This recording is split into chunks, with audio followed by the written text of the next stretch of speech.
मैंने भी सुना है वो, और लोग मुझसे बार बार पूछ रहे हैं। कल भी हुआ था, पहले भी हुआ था, 2-4 महीने पहले भी आया था, 2-3 महीने पहले भी मेरे को सामने इस तरह की बात आई थी। तभी मैंने एक ही बात कही थी कि मेरे से इससे कोई संबंध नहीं है, और ना ही इस तरह की भाषा मैंने किसी से इस्तेमाल करी है, ना कोई मेरा मकसद रहा है उससे कोई। मैं किसी को, मेरे जिलाधिकारी मेरे अधिकारी, और स्वास्थ्य विभाग जैसा आप जानते हैं कि स्वास्थ्य विभाग एक ऐसा विभाग है, जब तक इसमें मजिस्ट्रेट पावर हमें ना मिले और हमको पुलिस पावर ना मिले तो हमारा काम चल ही नहीं सकता। चाहे वो क्लिनिक का हो, चाहे प्राइवेट हॉस्पिटल्स का हो, चाहे पोस्टमार्टम का हो, चाहे लॉ एंड ऑर्डर्स का हो।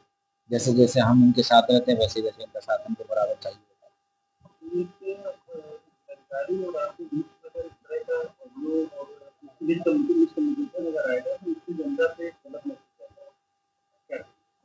हम मैं वही बता रहा हूँ कि अभी मैं आज मीटिंग में गया था, तो वहाँ मीटिंग चल रही थी सीएम डैशबोर्ड की। वहाँ डीएम साहब मेरे से कह रहे थे कि आप तो एआई हो गए हो।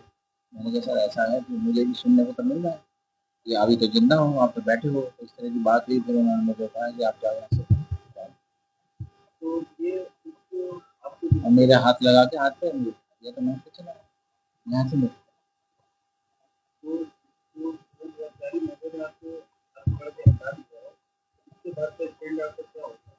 नहीं, स्टैंड क्या है अभी मेरे, सीधी सी बात है भाई, मैं आज सीएमओ हूँ। शासन का जैसा आदेश होगा वैसे ही मुझे मानना होगा। मैं पब्लिक हित में काम कर रहा हूँ, कोई भी मुझसे जनप्रतिनिधि कहीं कोई नाराज नहीं है। मैं सबके लिए बराबर काम करता हूँ। कोई भी किसी का फोन आता है, कोई मुझे दिक्कत नहीं है, किसी जनप्रतिनिधि को मेरे से कोई समस्या नहीं है। और आप सभी जितने भी पत्रकार मीडिया हैं, अभी मेरे ख्याल से मेरे से कोई किसी को शिकायत नहीं होगी। जब भी किसी की जो जरूरत मेरी जहाँ भी पड़ी है मैंने करा है। हाँ, इतना ज़रूर है कि आप देख ही रहे हैं, जैसे पहले वो जेएम फार्मा वाला था, वो उल्टा-सीधे काम कर रहा था। उसका बिल, उसकी बिड भी गलत थी। वो हमने 125 पेज की बना के डीएम साहब को भी दी है। वो सीबीआई से चार्जशीट फर्म थी। अब जो ये वंदना सिंह जो उस समय एसएफओ है, सीनियर फाइनेंस ऑफिसर थी, ये बार-बार दबाव बना रही हैं उसके पेमेंट के लिए, जो कि हमने नहीं किया। वो कोर्ट में केस चल रहा है, मोस्ट प्रोबेबली जो है उसमें बिड डालवा दी गई है। कोर्ट के ऑर्डर हुए कि बिड डाल दीजिए और बिड में कोई भी पार्टिसिपेट कर ले। उसका सामान भी अधोमानक था, कम भी था, और 1,30,47,हजार का सामान आया था। जब उसने हमको, जो पहले कमिश्नर साहब थे गुप्ता जी, उनके टाइम में, सर के टाइम में हमको चिट्ठी आ गई थी 4 ही दिन के बाद। हमने 16 दिसंबर को ज्वाइन किया था, और 20 दिसंबर को हमको चिट्ठी आ गई थी कि इनका पेमेंट करें या इनको इनका जो समाधान करें। फिर हमने सर को जाके बताया कि अभी तक 1,30,47,हजार का सामान आया है, 30 लाख का सामान ही नहीं आया। तो सुबोध उस समय एसएमएल स्टोर देख रहे थे। डॉक्टर सुबोध यादव ने क्या काम किया कि उसको 15 दिन का एक्सटेंशन दे दिया हमारे से, बिना परमिशन लिए, संडे के दिन 15 दिसंबर को। देने के बाद में वो हम पे चढ़ने लगा कि मेरे को तो आपके विभाग से मुझे मिला है एक्सटेंशन पीरियड, अब आप मेरा सामान लीजिए। फिर 28-29 के आसपास दिसंबर में उसने अपना सामान सप्लाई कर दिया, 1 तारीख को, और 9 तारीख जनवरी को उसकी सीआरएसी डेवलप हो गई।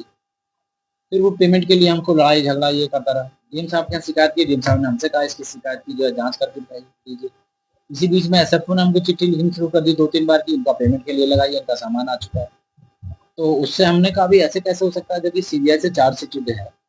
सीबीआई चार्जशीट को तो बिड ही नहीं उठनी चाहिए थी। फिर बिड भी उसको गलत तरीके से दी गई। जो बाकी बिडर थे उनके सारे पेपर पूरे थे, उनका जो इनकम टैक्स रिटर्न था वो 3-3 साल का जो भी उसमें बिड की सेवा सत्य थी उसमें था। और इसको जो है केवल डीएम साहब के करेक्टर सर्टिफिकेट पे इसको दे दिया गया, जबकि ये सीबीआई चार्जशीट था।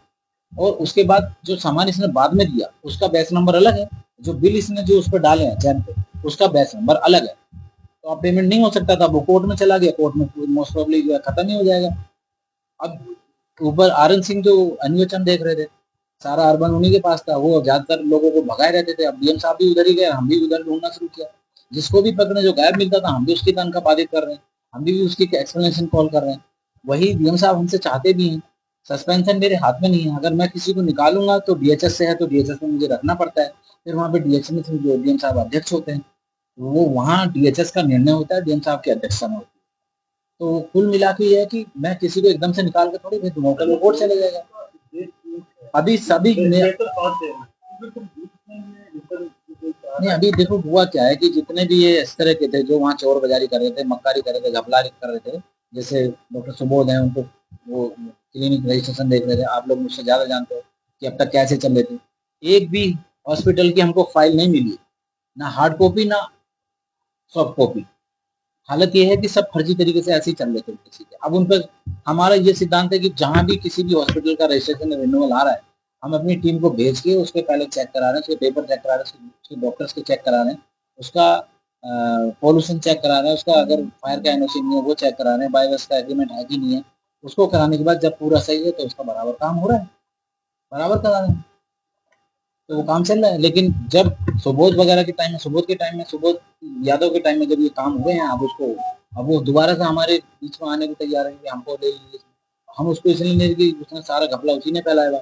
आर एन सिंह वहाँ एनएचएम में जो लोगों को भगाए रहते थे, डॉक्टरों को महीना महीना उनकी तनख्वाह निकालते थे,